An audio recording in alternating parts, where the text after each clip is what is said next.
안녕하십니까, 바카스TV의 박찬영 대리입니다. 오늘은 이제 좀 특별한 차량을 가지고 와봤어요. 요즘에 이제 최근에 월드컵이 있었잖아요. 월드컵에서 이제 우리나라 국가대표 선수들께서 뭐 굉장히 열심히 해주신 덕분에 기적적인 이제 16강 진출도 했었고, 사실 16강 갈 거라고는 기대를 많이 안 하셨던 분들도 계실 텐데, 정말 기적적으로 이제 국가대표들이 16강에 진출하면서 또다시 이제 한류 열풍이 또 불고 있는 것 같아요. 특히나 이제 뭐 K 시리즈들 있잖아요. 뭐 K-팝이라든지 아니면 뭐 K-리그 아니면 뭐 요즘 유튜브 컨텐츠 중에 뭐 K-양심 이런 것도 제가 본 것 같고, 한류 열풍들이 굉장히 많이 불고 있는데 사실 원조는 K7이죠. K7 이제 한국인들이 가장 사랑하고 한국인들한테 가장 잘 어울리는, 그리고 가장 잘 만든 차. 그래서 오늘 보여드릴 차량은 기아의 올뉴 K7입니다. 올뉴 K7 두 대를 갖고 와봤어요. 이제 흰색과 검정색 이렇게 두 가지 차량을 가지고 왔는데, 사실 두 개 다 등급은 똑같습니다. 이제 K7 2.4 노블레스라는 등급인데, 이제 프레스티지, 노블레스 이렇게 두 가지 등급 중에서 가장 높은 등급이라고 생각하시면 되고, K7 올뉴 K7의 마지막 모델입니다. 이제 19년도에 출시가 된 거기 때문에 지금으로부터 보면 한 3년 전인 거죠. 그래서 올뉴 K7의 마지막 모델, 실제로 차 좋아하시는 분들은 마지막 모델 되게 좋아하세요. 처음에 뭐 신형 풀체인지, 페이스리프트 이렇게 나오게 되면 모델은 바뀌지만 어쨌거나 이제 잔고장이라든지 아니면 뭐 신품에 대한 이슈 이런 것들이 계속 생기기 때문에, 차를 좀 좋아하시는 분들은 나 마지막에 나온 저 차가 괜찮더라 이렇게 얘기하시는 분들이 굉장히 많거든요. 저도 그 중에 한 명인데, 그래서 이 K7 올뉴 K7 마지막 모델을 정말 좋아해요. 특히 이제 마지막 모델 같은 경우에는 라이트도 기존의 K7이랑 느낌이 좀 달라요. 그래서 기존의 K7 같은 경우에는 HID 두 개가 들어가 있고 두 개의 램프가 들어가 있는데, 이 친구는 풀 LED에 세 개의 라이트가 들어가 있습니다. 아래쪽에는 이제 4구 안개등이라고 해서, 저거는 이제 처음 나온 올뉴 K7들은 다 추가 옵션이었지만 나중에 나온 이제 후기형 모델에서는 노블레스 등급 같은 경우에는 전부 다 기본으로 달려서 나와요.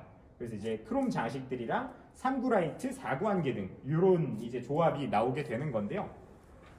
우선 이제 차량의 설명들은 조금 뒤로 하도록 하고, 가장 궁금해하실 이제 금액부터 알려드릴게요. 흰색 같은 경우에는 이제 말씀드렸던 대로 노블레스 등급이고, 이제 19년도 4월에 등록된 19년식 모델이에요. 네, 그리고 76,000km 주행했습니다. 76,000km 주행했고 완전 무사고 차량이에요. 단순 교환이나 이런 거는 전혀 없습니다. 단 하나 이제 보험 이력이 하나 있는데, 보험 이력 같은 경우에는 이제 74만 원 한 건이 있는데, 74만 원은 이제 확인해 보니까 앞에 범버인 걸로 저희가 확인을 했어요. 금액은 이제 흰색은 1,890만 원에 판매하고 있고요. 검정색 같은 경우에는 같은 등급입니다. 같은 등급인데 이제 이 친구 같은 경우에는 키로수가 좀 짧아요. 24,000km 탔습니다. 3년, 이제 19년도 2월에 출고된 차량인데, 이 친구는 24,000km 주행한 아주 짧은 주행거리를 갖고 있어요. 사실상 키로수로만 말씀드리면 신차급이다 라고 말씀드려도 될 것 같고, 이 친구의 판매 금액은 이제 2,090만 원에 판매하고 있습니다. 두 개의 금액 차이가 이제 200만 원이 딱 나요. 얘는 76,000이고 얘는 24,000인데 왜 200만 원이 차이가 나요? 라고 얘기하시면, 이 친구 같은 경우에는 와일드 파노라마 썬루프가 장착이 되어 있습니다. 사실 이 썬루프 옵션 같은 경우에는 이제 금액 추가 옵션 같은 경우에는 100만 원이에요. 근데 이제 지금 현재 엔카나 아니면 우리 고객님들이 보는 이제 자동차 관련 광고 플랫폼에서 흰색의 파노라마 썬루프를 갖고 있는 노블레스 차량은 이 친구밖에 없습니다. 그래서 이제 희소성이 조금 있는 모델이라서 이 친구는 이제 금액이 1,890만 원이고요. 이 친구는 이제 추가 옵션이나 이런 거는 따로 장착해 놓지 않아서, 이 친구 같은 경우에는 이제 짧은 주행거리와 그리고 가장 높은 등급의 기본형이다 이렇게 보시면 될 것 같아요. 자, 궁금해하실 부분들이 이제 차량 상태잖아요. 어쨌거나 차량은 일단 외관부터 상태를 좀 봐야겠죠. 앞에 쪽은 이제 촬영하면서 많이 보셨을 테니까 이렇게, 사실 도장면에 뭐 문제가 있거나 이런 거는 전혀 없고요. 아주 깨끗합니다. 특히나 이제 휠 같은 경우에도 상태가 굉장히 좋아요. 이제 뭐 갈린 곳이나 이런 것도 없고, 타이어도 굉장히 많이 남아있는 상태입니다. 옆쪽으로 보셔서 뭐 도어 쪽 라인들만 보셔도 잔 스크래치나 아니면 찍히거나 돌빵 이런 것도 전혀 없고요. 굉장히 깨끗해요. 뒤쪽 휠 같은 경우에도 뭐 생채기 하나 없는 깔끔한 모습입니다. 뒤에 타이어도 굉장히 많이 남았고요.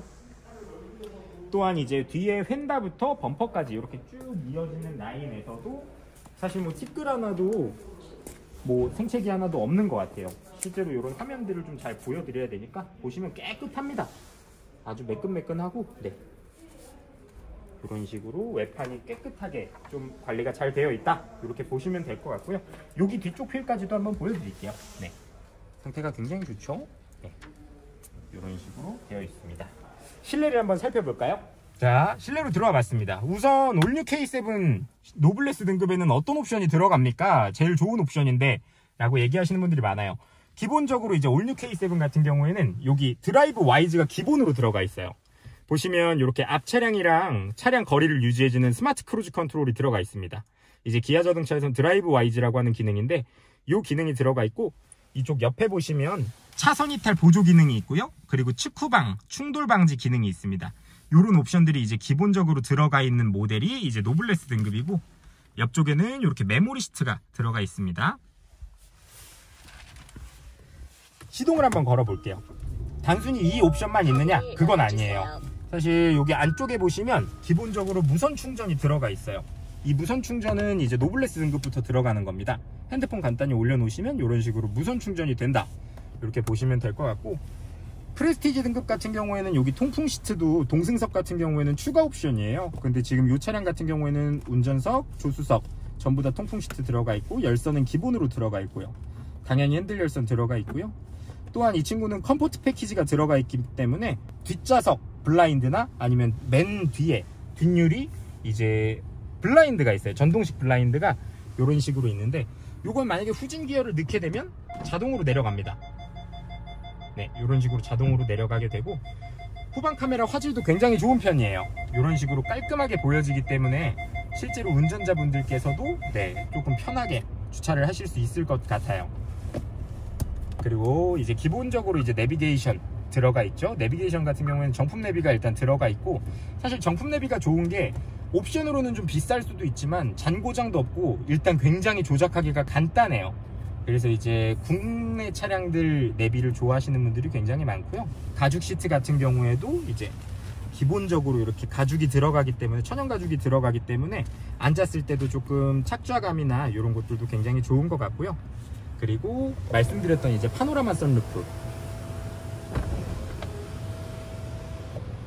굉장히 이제 말 그대로 파노라마 선루프이기 때문에 굉장히 개방감이 좋아요. 특히나 이제 K7 같은 경우에는 이제 승용차인데 대형이다 보니까 훨씬 더 개방감이 큰 것 같습니다. 그래서 지금 이 차량은 이제 파노라마 선루프하고 컴포트 패키지 이렇게 두 가지 옵션이 추가 옵션으로 들어간 모델이라고 보시면 될 것 같습니다. 뒷좌석도 한번 보여드릴게요. 자, 이번엔 뒷좌석으로 탑승해 봤습니다. 사실 제일 만족스러운 건, 저도 지금 K7을 타고 있지만 일단 넉넉한 공간이에요. 이제 승용차가 소나타 정도만 돼도 크기가 괜찮다라고 생각하시는 분들이 계실 수 있는데, 이게 지방이나 멀리 한번 갔다 와보시면 조금 마음이 바뀌실 거예요. 이게 뒷자리가 넉넉한 거랑 여유 있는 거랑은 좀 차이가 있습니다. 소나타만 해도 넉넉하긴 한데 멀리 왔다 갔다 할 땐 좀 불편한데, K7은 사실 그런 게 없어요. 진짜 뒷자리가 거의 운동장이라서 이제 다른 차량들이랑 비교했을 때도 뒷좌석에 대한 승차감 같은 경우에는, 편안함 이런 거에는 K7이 정말 압도적으로 좋은 것 같아요. 그리고 K7 같은 경우는 이렇게 뒷자리를 열게 되면 여기에서 볼륨 조절을 하실 수 있는 이런 버튼이 들어가 있고, 채널이나 이제 다음 노래로 넘어갈 수 있는 그런 버튼들이 있습니다. 사실 한 번도 제가 이렇게 눌러본 적은 없어요. 운전이나 아니면 뭐 보조석에만 타봤지 작동해 본 적은 없는데, 이 상품 차량은 작동해 봤었는데 잘 되더라고요. 이렇게 보시면 될 것 같고, 뒷좌석에는 이제 열선 기본으로 들어가 있고요. 열선 시트가 들어가 있고, 이제 수동식 선블라인드, 아까 그 컴포트가 추가 옵션으로 들어가 있기 때문에 수동식 선블라인드가 들어가 있는 모습입니다. 사실 공간 말고는 뭐 크게 얘기할 건 없는 것 같아요, 뒷좌석에서. 근데 공간은 정말 굉장히 여유 있게 나와 있는 모습입니다. 자, 다음은 검정색 차량으로 넘어가 볼까요? 검정색 차량도 마찬가지로 똑같습니다. 앞에 있는 외관이나 이런 것들도 전혀 다른 거는 하나도 없다라고 보시면 될 것 같아요. 다만 이제 방금 흰색 차량에서 못 보여드렸던 부분들이 있기 때문에 이 차량으로 좀 보여드릴게요. 이 친구도 뭐 휠 상태는 보시는 것처럼 엄청 깨끗하죠? 네, 상태도 정말 좋고 타이어도 꽤 남아있는 모습이고요. K7의 트렁크는 이제 이 노블레스 등급 같은 경우에 전동식 트렁크가 달려 있어요. 그래서 여기 뒤에 버튼 한번 이렇게 눌러주시면 이렇게 스마트 이제 전동식 트렁크가 파워 트렁크가 들어간다고 보시면 됩니다. 그래서 닫으실 때는 간단하게 원터치 버튼이 있는 모습이고요. 그리고 이제 말씀드리고 싶은 게 트렁크 공간이에요. 사실 K7은 여느 이제 다른 SUV랑 비교하더라도 굉장히 큰 트렁크 공간을 가지고 있기 때문에 뭐 긴 물건이나 큰 물건, 높이가 높은 물건 이런 것들 실을 때도 굉장히 좋은 것 같아요. 또 턱도 꽤 있기 때문에 깊게 좀 실린다고 보셔도 될 것 같고, 안쪽 같은 경우에는 이렇게 이제 리페어 킷이 들어가 있는 모습이고요. K7 타고 계시는 분들은 아마 아실 거예요. 뭐 댓글로 달아주실 분들도 아마 계실 텐데 진짜 공간의 창출은 K7만한 게 없습니다. 이렇게 뒤에 K7 적혀 있고 여기에 후방 카메라 있는 모습이고요. 자, 검정색 차량도 실내에 한번 탑승해 봤습니다. 어우, 사실 흰색 차량보다 냄새나 컨디션은 훨씬 좋은 것 같아요. 물론 이제 흰색이 안 좋다는 얘기는 아니지만 이 검정색 차량도 정말 깔끔한 분이 타셨던 것 같습니다. 주행거리 한번 보여드릴까요? 24,000km. 네, 24,000km. 정말 주행을 안 하신 것 같아요. 아, 그리고 이제 말씀드릴 게 이 차량이랑 흰색 차량은 이제 용도 변경이 있는 차량이에요. 용도 변경이 있으면 이거 뭔가 안 좋은 차 아닌가? 렌트카 아니야? 이렇게 생각하시는 분들이 계실 수 있어서 제가 한번 말씀드리면, 용도 변경 같은 경우에는 렌트카가 맞아요. 이제 용도를 변경을 했다는 뜻이에요, 말 그대로. 근데 이제 옛날에는 이제 렌트카를 해가지고 개인 렌트, 그러니까 법인 렌트 같은 데에서 뭐 이 사람 빌려주고 저 사람 빌려주고 이랬던 렌트카들도 있지만, 사실 그런 렌트카들은 보통 이제 속된 말로 깡통이라 그러죠. 옵션이 없는, 말 그대로 그냥 며칠 타다가 반납하는 그런 렌트카기 때문에 옵션이 거의 없는 반면에, 이런 친구들은 최고 등급에서 이제 추가 옵션까지 선택해서 구입한 차량이기 때문에 장기 렌트로 운용하시는 분들이 많아요. 요즘 특히나 뭐 사업하시는 분들, 뭐 개인 사업자라든지 혹은 이제 비용 처리를 목적으로 하시는 분들도 있고, 혹은 내가 사고율이 너무 높아서 보험 가입이 안 된다, 아니면 보험료가 너무 비싸다 하시는 분들도 요즘은 장기 렌트로 많이 차량을 구매하시거든요. 그렇기 때문에 이거는 뭐 걱정 안 하셔도 됩니다. 그냥 1인 소유의 개인 차량이다 라고 보셔도 무방할 정도예요. 뭐 물론 제가 쟤 너무 좋은 말만 하는 것 같은데 이렇게 생각하실 수도 있는데, 정말 이렇게 속 시원하게 말씀을 드리는 거예요. 아예 막 이제 뭐 스마트키도 없는, 내비게이션도 없는 그런 차량들이야말로 진짜 이제 렌트카에서 운용했던 그런 차량들일 확률이 높고, 이런 차량들 같은 경우에는 뭐 24,000km 운행했다라고 하면 일단 고객님들도 아시겠죠. 사실은 이 개인 이렇게 렌트가 이 사람 저 사람 나가는 렌트카는 3년에 24,000km라는 주행거리가 나올 수가 없습니다. 그래서 뭐 용도 변경 같은 거는 크게 개의치 않으셔도 된다라는 거 알려드리면서, 네, 실내는 여기까지 보도록 하고요. 네, 이렇게 해서 오늘 이제 K7, 올뉴 K7 이제 2.4 노블레스 등급의 두 차량을 만나봤는데요. 뭐 지난번에 이제 유튜브 영상에 올라갔었던 K7 3.3이 좀 좋은 반응을 보여서 제가 이번엔 2.4 엔진으로 가성비 좋게 두 가지를 한번 가지고 와 봤습니다. 혹시라도 뭐 영상 보시면서 궁금하셨던 내용이나 아니면 이 차량 직접 한번 몰아보고 싶다 하시는 분들은 편하게 연락 주시면 될 것 같습니다. 오늘도 긴 영상 시청해 주셔서 감사합니다.